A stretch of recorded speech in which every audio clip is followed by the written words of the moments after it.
शिव सीताराम। श्रीमद् भगवत गीता अध्याय 2 श्लोक क्रमांक 50।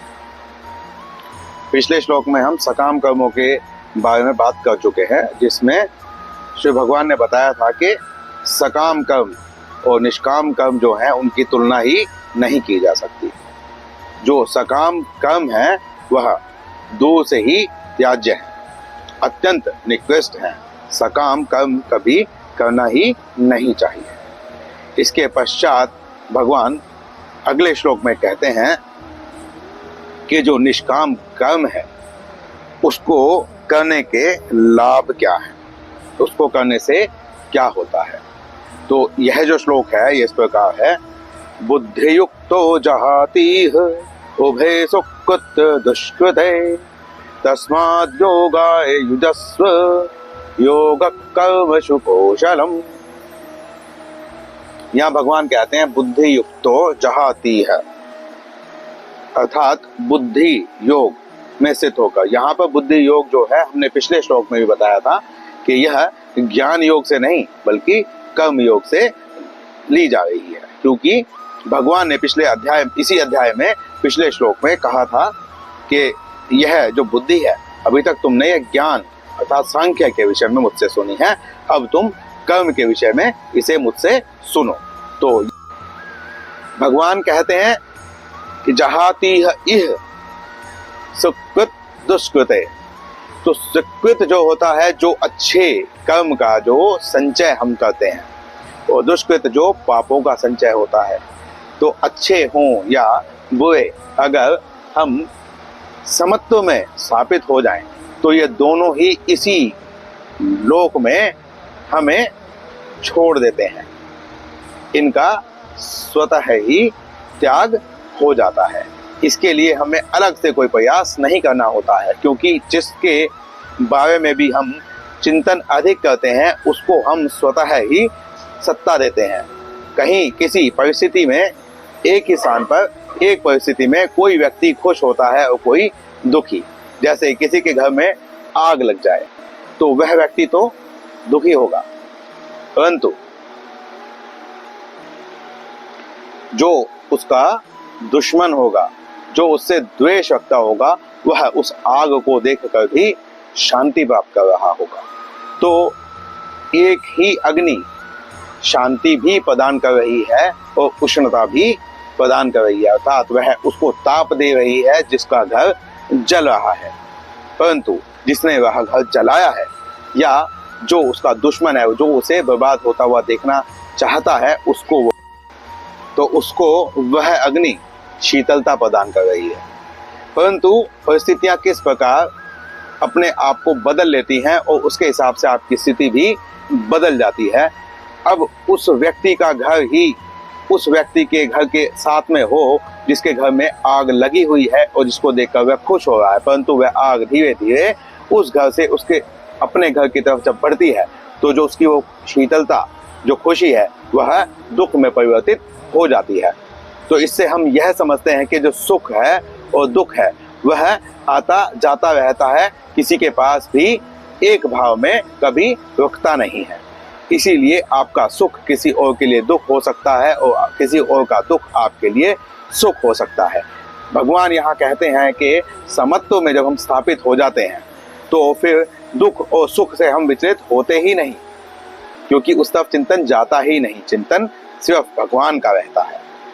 इसीलिए यहाँ पर भगवान ने कहा कि जब हम समत्व में स्थापित होंगे तो हमारे पुण्य और पाप स्वतः ही हमको छोड़कर चले जाएंगे, उसका हम त्याग कर देंगे या वह हमारा त्याग कर देंगे। जो योगी है, जो कर्म योगी है, वह जहाती अर्थात छोड़ देता है। किसको छोड़ देता है?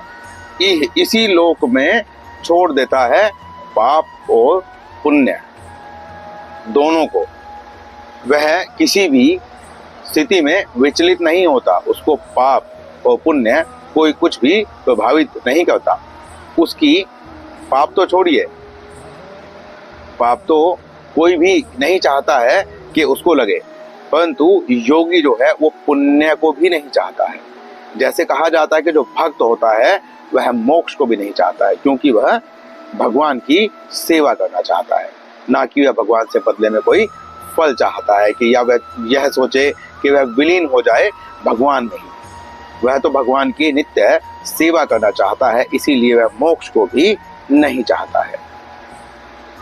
इसीलिए भगवान कहते हैं कि हे अर्जुन, तुम इस कर्म योग में लग जाओ। इस प्रकार जो कर्म किए जाते हैं वो कुशल कर्म होते हैं, बहुत अच्छे कर्म होते हैं। अब यहाँ पर एक प्रश्न उठता है कि भगवान ने यहाँ पर कहा है योग कर्मसु कौशलम, अर्थात योग ही कर्म का कौशल है, उत्कृष्ट कर्म जो है वही योग है। अगर ऐसा कहा जाए तो कोई बड़ी ही सावधानी के साथ, बड़े ही अच्छे प्रकार से, बहुत दिमाग लगाकर चोरी का कार्य करता है तो वो जो वह है कुशल कर्म नहीं माना जाएगा, क्योंकि बुद्धि से युक्त होकर कहा है तो समत्व में स्थापित होकर, और जब कोई समत्व में स्थापित होगा तो फिर वह नीच कर्म कर ही किस प्रकार सकता है। तो इसीलिए यहाँ पर भगवान कहते हैं कि योग में स्थित होकर, समत्व में स्थित होकर, पुण्य पाप तक को त्याग के, शीत उष्ण किसी भी प्रकार की परिस्थिति में विचलित हुए बिना जो कर्म किया जाता है वही कुशल कर्म है। उससे उत्कृष्ट कर्म और कोई होता ही नहीं है। और ऐसा नहीं है कि पाप और पुण्य जो है उसको स्वर्ग में ही जाकर या मृत्यु के पश्चात ही छोड़ा जाता है। हम बार बार यह कह रहे हैं कि यह सतचित घन परब्रह्म परमात्मा की जो अवस्था है उस अवस्था को इस जन्म में भी जीते जी प्राप्त किया जा सकता है। यह श्लोक इस बात का सीधा सीधा उदाहरण है। यहाँ पर कहा है बुद्धि युक्तो जहाती, तो यहाँ पे जहाती अर्थात त्याग देता है, इह अर्थात इसी लोक में, यहीं पर। तो यहाँ पर मृत्यु पर्यंत की बात हम नहीं कर रहे हैं। तो इसीलिए भगवान कहते हैं कि अगर समत्व में स्थित होकर कोई कर्म करता है तो जो उसके कर्म है वह कुशल कर्म कहे जाते हैं।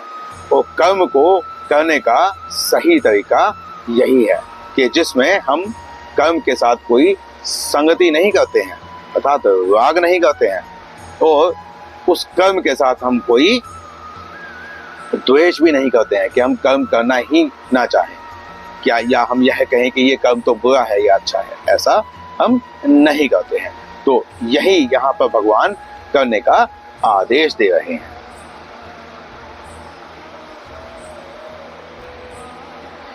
अब यहाँ पर हम एक बात और समझते हैं कि समत्व में स्थित हुआ मनुष्य पुण्य और पाप को त्याग देता है, या वो मनुष्य जो समत्व में स्थापित होना चाहता है पुण्य और पाप स्वतः ही उसे छोड़ देते हैं। क्योंकि जब हम यह फील करना छोड़ दें, हम यह एहसास ही छोड़ दें कि मैं कोई करता हूँ, मैं कोई कर्म कर सकता हूँ, जब अपने से बड़ी एक सत्ता की हम शरणागति ग्रहण कर लेते हैं, हम यह कहते हैं कि हे भगवान, जो करते हो आप करते हो, आप जिस विधि में हमको रखोगे हम तो उसी विधि में ही रहेंगे और आनंद पूर्वक रहेंगे। जब अपने कष्ट को छोड़कर यह देखना ज्यादा सार्थक लगता है कि भगवान जो है वह मेरे इस कर्म से, जो मैंने ये कार्य किया है, जो मैंने भगवान की सेवा की है, जो भी मैं कर्म कर रहा हूँ, जो फल मैं ईश्वर को समर्पित कर रहा हूँ, क्या उससे भगवान खुश होंगे या नहीं। जब अपने से अधिक भगवान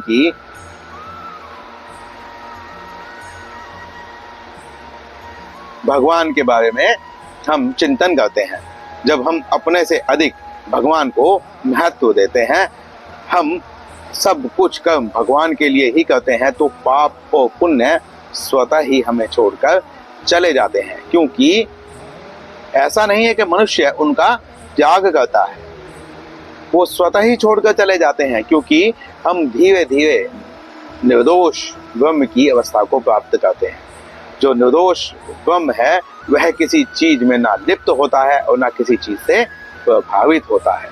तो इसीलिए जब उसकी अवस्था को, उसकी शरणागति को प्राप्त करेंगे तो स्वतः ही हम पाप पुण्य, सुख दुख, राग द्वेष आदि सभी दोषों से मुक्त हो जाते हैं। इसी को ही भगवान की शरणागति कहा जाता है। इस श्लोक में इतना ही। मिलते हैं फिर अगले श्लोक में, अगले वीडियो में। श्री सीताराम।